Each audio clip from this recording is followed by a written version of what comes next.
Kung ang atong himuong mga buhat or mga decisions kinabuhi tinukmod gani sa gugma, ang resulta malipay ang natungdan sa atong desisyon.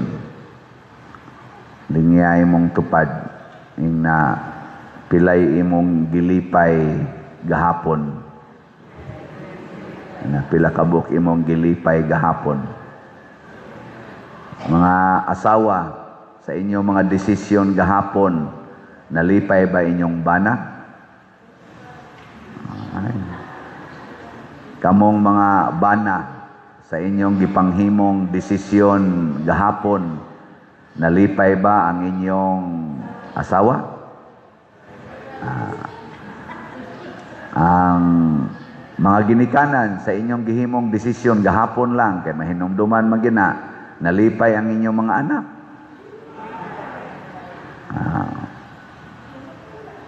Nambot ka ang mga anak sa inyong gihimong mga desisyon o mga buhat, nalipay ba ang inyong ginikanan? Mao na'y unang timailhan nga tinukmod sa gugma. Mao bitaw diri sa atong unang pagbasa ang desisyon sa mga apostoles padung adto sa taga Antioquia nga dili mga Hudiyo. Paghuman gyud basa sa ilang desisyon, nalipay og nadasig pag-ayo ang mga tao nga natungdan sa maong desisyon. Kinsa man kaha sa ato mga politicians dinis Pilipinas nga ang ilang mga decisions, generally speaking, nakalipay sa mga Pilipinos, mga Marcos Group, Duterte's Group, o Pinklawans Group. Secret. Kanikhang impeachment karon na ilang pagahimuon, makalipay ka ni sa kinabag-ang mga Pilipinos? Kanang ilarong pagwa na maghisgot sa flood control scandal nga trillions ang naskam ug uban pang mga pangurakot nga trillions gihapon ang nawa sa atong panudlanan, makalipay ka ni sa atong nasod? Ang ato kunong utang karon 19 trillion na. Gikan sa 13 trillion pag 2022, paglingkod na sa atong bag-ong administrasyon, hangtod karon pila pa lang 23, 24, 25, 26, mo palay pagsud sa 26. Pila na may napuno? 6. Around 6 trillion na. Sa ato pa sobra sa 1 trillion kada tuig. Makalipay ka ni sa atong kinabag-ang mga Pilipinos? Lipay mo? Kining atong pagdesisyon nga mamaligya tag raffle ticket, makalipay ka ni sa atong parokyano? Mayuhan ninyo. Kanang imong desisyon nga mopalit ka raffle ticket, bahalag wa na kay kaon, makalipay ka na sa Ginoo? Nyawa lang nimo buhata. Mao na basta tinukmod sa gugma. Ug unsa may timailhan nga ang atong desisyon bungas gugma, ang ato diyang pagtagad sa atong isig katao dili na sulugoon, higala. Higala na ang imong pagtagad, dili sulugoon. Munang ningon si Kristo, kamo akong mga higala, dili tamo ilhon nga sulugoon, kung dili higala. Gilingay mong tupad. Na higala ko nimo. Na higala ko nimo. Kung imo na nang yaw-yawan ang usa ka tawo, imong yaw-yawan, unsa man na, higala pa na nimo o dili? Kinsang mga asawaha dinhi nga sugod adtong Abril 1 hangtod karon, wa gyud kayaw-yaw sa bana, taas ang kamot. Way klaro na duha ka buok ni isa. Tinuod bagang wa na mo yaw-yaw. Kay di man jud ka mo yaw-yaw sa imong higala. Anha na ka musugod og yaw-yaw, basta tan-aw nimo mura na siya imong sulugoon. Kana bang suguon nimo siya nya dili mo sunod sa imong sugo, imo maginang yaw-yawan. Mo na higala gid ay mo'y itratar sa atong isig katao. Mo na inighimo nimog desisyon para sa imong higala, makalipay gina niya kay di man jud ka mo lisod-lisod anang imong higala oy. Di ba? Pero kontra na nimo, lisod-lisoron gina. Kinsa man sa ato mga politicians karon na nagtratar gyud na higala nila ang tanang mga Pilipinos, at least ang majorities mga Pilipinos higala nila, why kontrahay, why kanana ang kolor-kolor, kinsa man Marcos Group, Duterte's Group o Pinklawans Group. Secret panid-an na nato kana bitang mga managan sa posisyon sa atong gobyerno, unya di ka maong makighigala sa tanan, mudayon og kuan pili-pili, di ka nako supporter, wa kay mapaabot nga ayuda nako, kining barangaya, kining sityuha, wa ni mobutar nako, pildi ko dinhi, di ko ni pabuhatan og project. Ana na daghan ingon ana mga animal nga mga politicians. Mao bitaw kaming mga pari ordinahan mi do na ginay evaluation gikan sa mga formators nya gikan sa among mga kaubang seminarista. Nay evaluation ba kon mo recommend ba ang among mga kaubang seminarista og ang mga pari nga among formators. Nya naa pa gid nay recommendation gikan sa among pastoral assignment kanang mga i-expose man mig mga parokya. Doon na sa dito'y komentaryo gikas mga expose namo. Nga naman paningkamot na sa simbahan nga ang maordinahan mahigalaon. Pero tan-aw ninyo sa mga pari karon mahigalaon ba?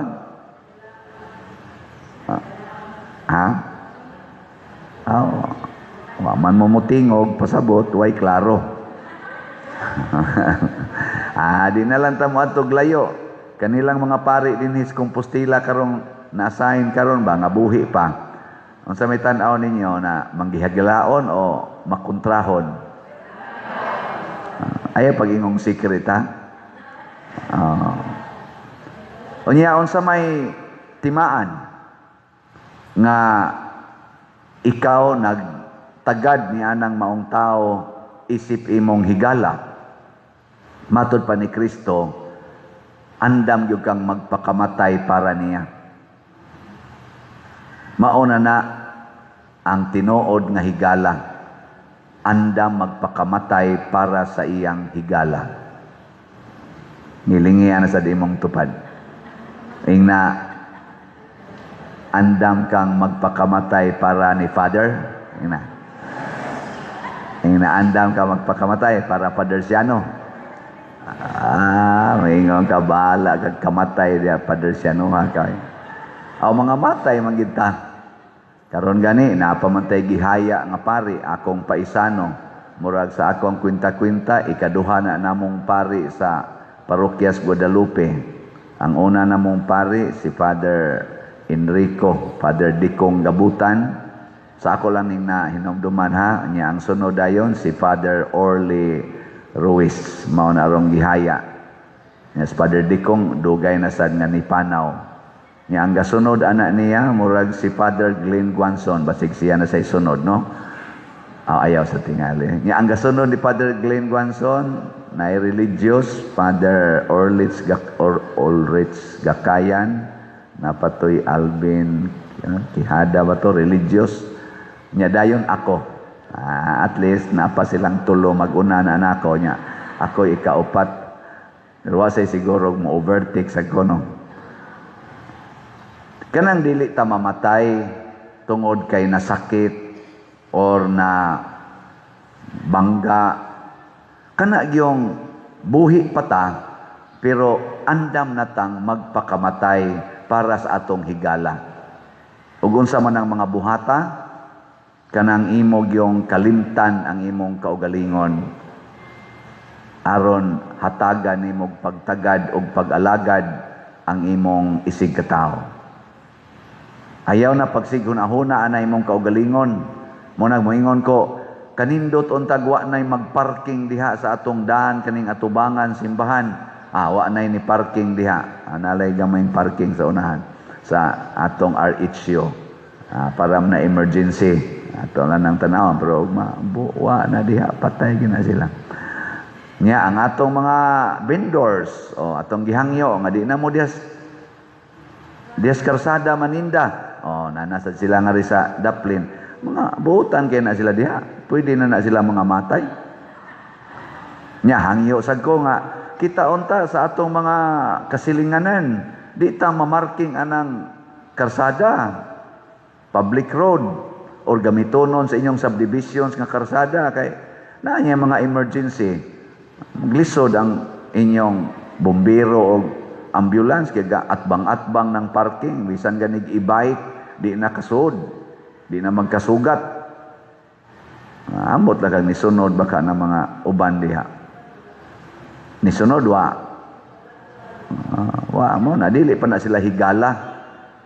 Imo mang parkingan ang agianan sa imong higala, imo mang babagan, dili na kuan ka paita sa dana padiroy asam na i-parking ang sakyanan ay diha na isud na sa inyong balay. Isud ba inyong balay ang imong sakyanan?